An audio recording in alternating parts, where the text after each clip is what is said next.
Welcome back, everybody, to Westlake Hornets Teambuilder Dynasty here in NCAA Football 14. As today, Week 2 is set to kick off here in the college football season. And the Westlake Hornets head out to Champaign, Illinois to take on our good friends, the Illinois Fighting Illini, here at Memorial Stadium. Last week, opening day for Westlake, they played their rival Utah State, and it went about how you would think it would be. 62-7 was the final. That's a total of 69 points. Nice. Well, what else was nice was how Westlake played. I mean, they dominated. Probably could have won that game by 80 if they really tried in the second half. And the Hornets had an NCAA Player of the Week. But it's not who you'd think. Nigel Wiggins was phenomenal last week, but it was not him. It was actually Delvin Hines, the freshman defensive lineman, 2 tackles, a sack, a fumble force, and a fumble recovery, and he exclusively played in the second half. Well, Nigel did not win Offensive Player of the Week because of the kid named Bobby Mitchell, wide receiver for Colorado. He had 19 catches, 256 yards, and 6 touchdowns in a close win over Colorado State. And by the way, he is a true freshman. So as good as Nigel Wiggins was, Bobby deserves it more. Anyway, here's the coin flip. Gerald Jackson, number 33 there for Illinois. He is, of course, related to the legendary Owen Jackson, former Westlake linebacker, who graduated this past offseason. Westlake's defense was not perfect last week, but they did play pretty well. As now it's a 3rd down and 4 here for the Fighting Illini. Tight end in motion. He will move to the right. Justin McGee will follow. As here's Garrett looking to throw it. He's going to scramble now, and he is clobbered by Lewis Kahn. And that's only a gain of 3. Chris Garrett unable to get the first. It's hard to believe that Peyton Curtis is now a senior. Last week, before getting, I guess you could say, benched after the first half, Curtis threw 5 touchdowns, 4 of which were caught by Nigel Wiggins. Wiggins had another one in the second half. And if Curtis were to still play in the second half, he would have been on pace for 10 scores, as that's a beautiful throw for Ulrich Ayaluko for a gain of 19. Ayaluko was quiet in the receiving game last week, but obviously he had that big kick return touchdown to start the game.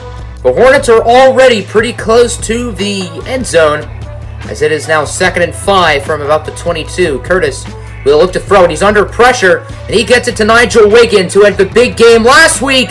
And Wiggins will find the end zone. That is his 6th receiving touchdown of the season. I know, that's pretty crazy. And Westlake will strike first. It's been a pretty bad start for Illinois, and it's not going to get much better. Already a new man under center. Chris Garrett suffered back spasms. He will be able to return, but for right now, it's Rivers in. I assume this is one of Philip Rivers' many children, as he gets it to Chaz Motley for a gain of 11, and a Fighting Illini first down.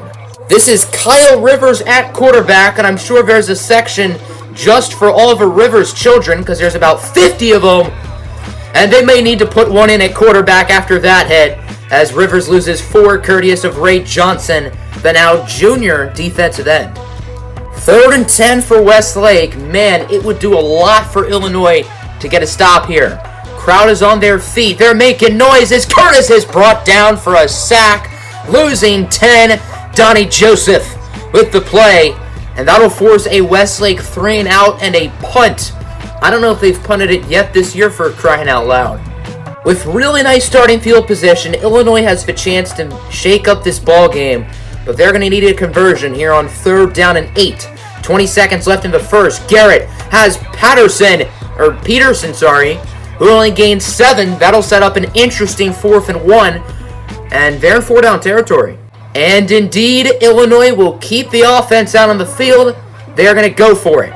Garrett will look to throw it. Scrambling now. He has the first. Breaks the tackle. Breaks another one. And is eventually lassoed down by Marcus Jones, but not before gaining 12 and a first down. Quarter number 1 is in the books, and Illinois has made this game interesting. Westlake certainly is the upper edge, but the Fighting Illini want to make this a game. As that pass is caught by Hadley. Any relations to Mike? I don't know. Well, it's Adam Hadley for a gain of 21, bringing the Fighting Illini inside the 10.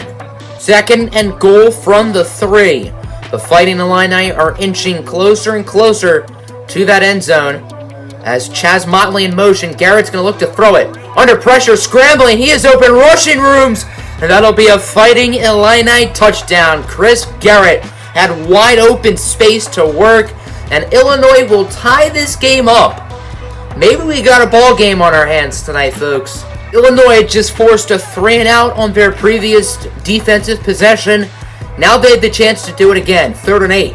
Curtis fake hands it off for Gibbs. Curtis scrambling. He's going to try to run for the first down, and he does. Curtis with the blocks, sliding down at the 46, but not before gaining a Westlake first down. Illinois' defense has done a great job of figuring out this Westlake offense. Even after a really good first drive for the Hornets, Illinois' defense has really played well in this one. 2nd down, Curtis has an open man deep. That's Frank Bray, who gets clobbered, but not before gaining 28 and bringing it inside the red zone. Bray is competing with Curtis Vincent for the slot job, and while Bray might have a little bit more talent, Vincent has played better overall this season, but I guess that's good for Frank. That is the first catch for either Frank Bray or Curtis Vincent today. Let's see if either of them can continue to make an impact as Jason Gibbs loses 6 on the run. Illinois read that play like a book, as it's the cornerback, Ryan Johnson, who makes the tackle, but there was about 4 Fighting Illini defenders there who could have made it. Losing 6 on a run play is basically like allowing a sack. Now it's 2nd and 16. Curtis, he's going to look for REUNITE, who has the first down, bringing it inside the 5 for a gain of 20. 2nd and goal from about the 5 here for Westlake. Let's see if they can punch it in and regain the lead. It's the junior tight end, Ronald Young motion. Handoff for Patrick Daly, who has wide open rushing room. That'll be a Westlake touchdown, and they regain the lead with just over 4 minutes left to go in the first half. 2nd and 3 here for Westlake. Their defense was able to stop Illinois. That's why they had the ball back. As here's Curtis scrambling with it. He has an open man deep. Guess who it is? Nigel Wiggins for his 2nd receiving touchdown of the day. And the Hornets will extend their lead as the cornerback there just decided to quit on the play. I guess thinking Curtis already threw it, but Wiggins was able to keep running and made the play. I think the cornerback pulled off a Jalen Ramsey and had his controller die mid-play. And just like that, Westlake is now up by 2 scores with 2 minutes left in the half. Nigel Wiggins was put on the Heisman watch after last week's big game. And if he continues to score, he's going to continue getting Heisman talk. Here's Garrett on first down, sacked by Cole Spencer. Spencer had 3 sacks a week ago. There's his first one today, and the Fighting Illini are forced to call a timeout. After the sack, Illinois was just chewing some clock, hence why Westlake is down to 1 timeout. It's on first down. Curtis under pressure, short pass for Bray, and he loses 4, going absolutely nowhere. Now it's 2nd and 14 for the Hornets, under a minute to go. They decided not to use their timeout as Curtis taking a shot deep for the heavens. And that's Nigel Wiggins with the touchdown. His 3rd receiving score of the day. His 8th receiving touchdown of the season. And we're not even at halftime of the 2nd game. My goodness, is Nigel Wiggins on fire to start this season off. So there's about 8 seconds left in the half. How will Illinois mess this drive up? As Lewis Kahn gets the sack, Fighting Illini call their timeout. This is a 46-yard field goal attempt here for Illinois. Westlake has a man deep. It looks like that's REUNITE. The kick is up, and it is an absolute bomb. That would have been good from 66 yards out. That is how the first half ends. Your score, Westlake 28, Illinois 10. It is first down here for the Hornets. Let's see if their offense can keep up their mojo. As here's Patrick Daly on the run. Getting by a defender. Daly has nothing but green grass ahead for a long rushing touchdown. His 2nd score of the day. And let me tell you, Patrick Daly has really elevated himself in this running back battles. He's taunting Gerald Jackson. Patrick Daly has 99 rushing yards and 2 touchdowns today. Jason Gibbs, meanwhile, only has 2 yards. So I think we have a good idea of who's going to win the starting running back job. As here's Garrett, hit hard by Marcus Lee, but not before gaining the first down. As Garrett has been pretty dependent on his legs today. He has scrambled out of trouble a lot. Most of Illinois' plays have been rushing with the quarterback, which is very similar to how Utah State ran their offense last week. I think the main reason why quarterbacks are running with it is just because Westlake's secondary has been so good this year. And teams want to test their linebackers instead, which isn't always smart. As there's Lewis Kahn, who has had a career day in this one. 9 tackles, 3 tackles for loss, but he could have about 7 if he were lucky, and he also has 2 sacks now. Truly phenomenal from him. Louis Conyers really making Westlake fans forget that they just lost Owen Jackson this past offseason on this linebacking core. 3rd and 15 now. Marcus Shelton this time forces the sack. Ball's loose. Picked up by Cole Spencer, who is quite fast for a defensive lineman. He played linebacker in high school, and his speed shows there as he's going to take it the distance. And the Hornets will extend their lead even more. Illinois has it back, down by 32. A few of Westlake's backups are in the game at this point, as on first down, nice pass for Chaz Motley for a gain of 27. And now Westlake starters are back in, so it looks like the Hornets decided not to just put all of their backups in, and that's just a one-play occurrence. So here on first down, Rivers under pressure, and that's Jay Nash, who is a backup, getting the sack. Nash, a senior with probably his first career tackle, if I were to guess, making it a 2nd and 14. I mean, to be fair, maybe he has special teams tackles, but I don't think he's really done anything as an actual defensive player. Chris Garrett has suffered a mild concussion. His day is over, which is probably good news for him because he's gotten beaten alive by these defenders. And now it'll be Kyle Rivers back in the game. His pass on 3rd down, nearly a pick 6 from McGee. Starters are still in for Westlake.